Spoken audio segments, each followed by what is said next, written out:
നമസ്കാരം. സംസ്ഥാനത്ത് ക്ഷേമ പെൻഷൻ മുടങ്ങിയത് തിരഞ്ഞെടുപ്പിൽ ഇടതുമുന്നണിക്ക് തിരിച്ചടിയാകുമെന്ന മുന്നറിയിപ്പുമായി CPI.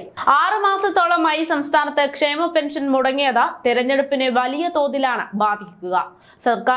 സാധാരണക്കാരന്റെ പ്രതിഷേധങ്ങളെ പ്രതിരോധിക്കാൻ പാർട്ടി പ്രവർത്തകർക്ക് സാധിക്കുന്നില്ല.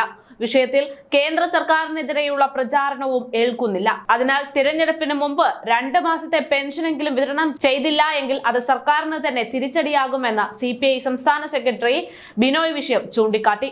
സംസ്ഥാനത്ത് തുടർക്കഥയാകുന്ന വന്യജീവി ആക്രമണത്തിലും സംസ്ഥാന സർക്കാരിനെതിരെ വലിയ ജനരോഷമുണ്ട് എന്നും അദ്ദേഹം ചൂണ്ടിക്കാട്ടി. വനാതിർത്തിയോട് ചേർന്ന് കിടക്കുന്ന പ്രദേശങ്ങളിൽ ജനരോഷം ശക്തമാണെന്നും സാധാരണക്കാർ സർക്കാരിനെതിരെ തിരിഞ്ഞിട്ടുണ്ട് എന്നും CPM യോഗത്തിൽ ഉൾപ്പെടെ ചർച്ച ഉയരുകയാണ്. എന്നാൽ ഇതിനൊന്നും മറുപടിയില്ലാതെ എന്ത് ചെയ്യുമെന്ന് പോലും അറിയാതെ നോക്കിയിരിക്കുകയാണ് പിണറായി സർക്കാർ.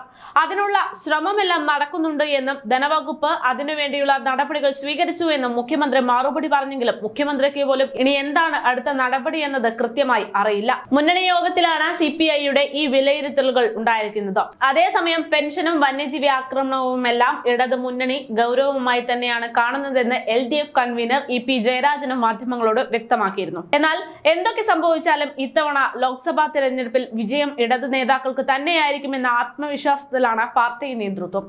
അതിൽ പ്രധാനമായും ചോദ്യചിഹ്നമായിരിക്കുന്നത് മുൻ ധനമന്ത്രിയായിരുന്ന തോമസ് ഐസക്കിന്റെ കാര്യത്തിലാണ്. മസാല ബോണ്ട് കേസും സ്വപ്ന വിഷയവുമാണ് അതിന്റെ പ്രധാന കാരണമായി നിൽക്കുന്നത്.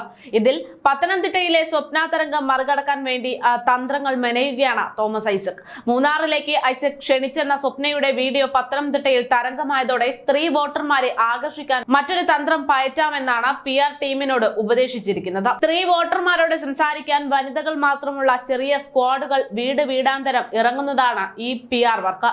ഐസക്കിന്റെ ഗുണഗണങ്ങൾ ഇവർ തന്നെ വർണ്ണിക്കുന്നതായിരിക്കും. അതിനുശേഷം ഇക്കൂട്ടരുടെ ചെറിയ യോഗങ്ങൾ സംഘടിപ്പിക്കും. ഐസക്കിനെ ഈ യോഗത്തിൽ പങ്കെടുപ്പിക്കും. ഐസക്കിന്റെ വിശ്വസ്ത സുഹൃത്ത് TN സീമയ്ക്കാണ് പത്തനംതിട്ടയിലെ സ്ത്രീ വോട്ടർമാരെ കയ്യിലെടുക്കാനുള്ള ചുമതല നൽകിയിരിക്കുന്നത്. നവകേരള കർമ്മസമിതിയുടെ ചെയർപേഴ്സണായ TN സീമ ഐസക്കിന് വേണ്ടി പത്തനംതിട്ടയിൽ ക്യാമ്പ് ചെയ്ത് പ്രവർത്തിക്കുമെന്നാണ് സൂചന. ഇനി ഇതെല്ലാം എത്രത്തോളം പ്രാവർത്തികമാകും എന്നത് കണ്ടറിയേണ്ടിയിരിക്കുന്നു.